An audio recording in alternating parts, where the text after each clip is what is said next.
So here we have an audience member asking, why should we reduce income tax rates while doing nothing to lower Louisiana's sales tax rates? Sales taxes are particularly regressive, and Louisiana has some of the highest rates in the country. Michael, I think I'll hand this one to you first. It ties in with your remarks earlier.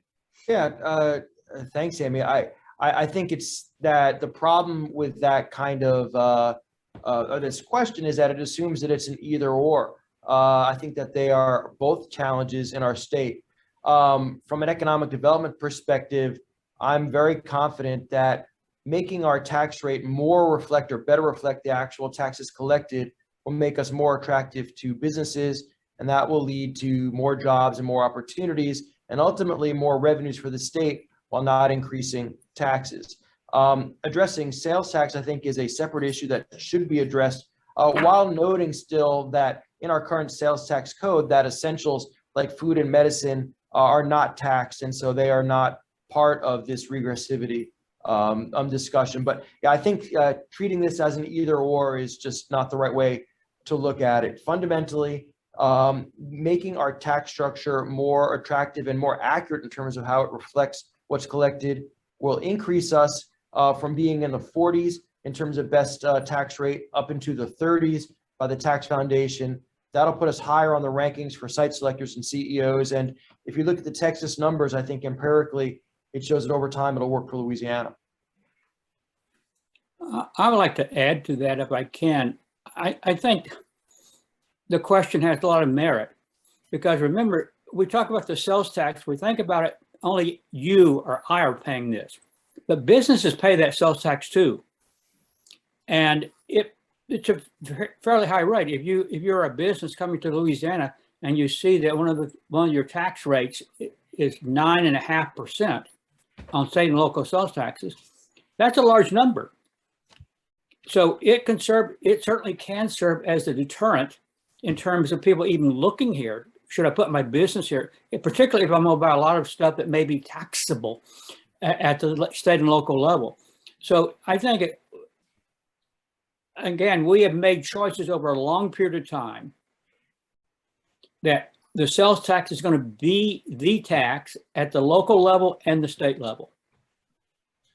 It's a high rate. And Jim, if I could just add to something to that, when you look at us versus Texas, and again, I would go to the mat saying Texas has a structure that's more constructive over time in terms of public education and infrastructure. Not only does Texas have no income tax, they actually do charge about 20 to 25% less in terms of sales tax.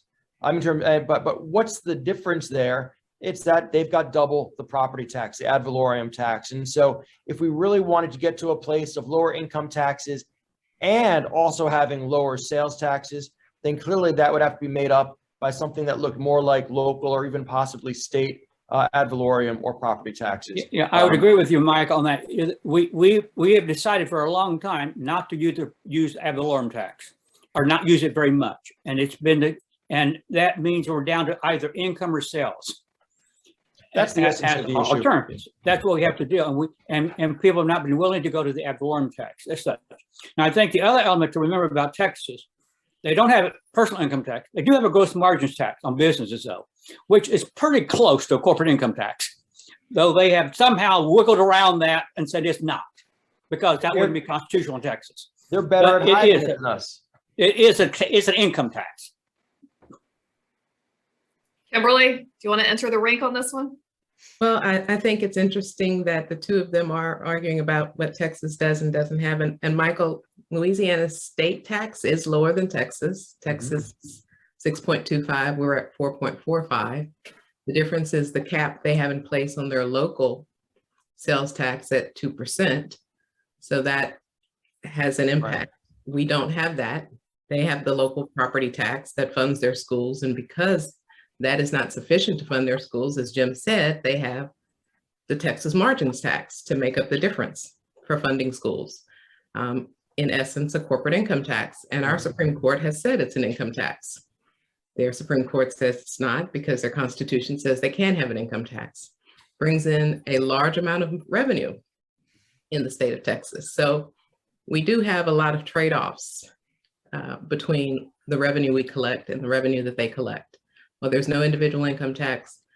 They are collecting the same amount of revenue from their citizens, actually a bit more revenue from their citizens than we are in that regard. So on a per capita basis, you're paying more in tax as an individual in Texas than you are in Louisiana. So there are some trade-offs. Okay.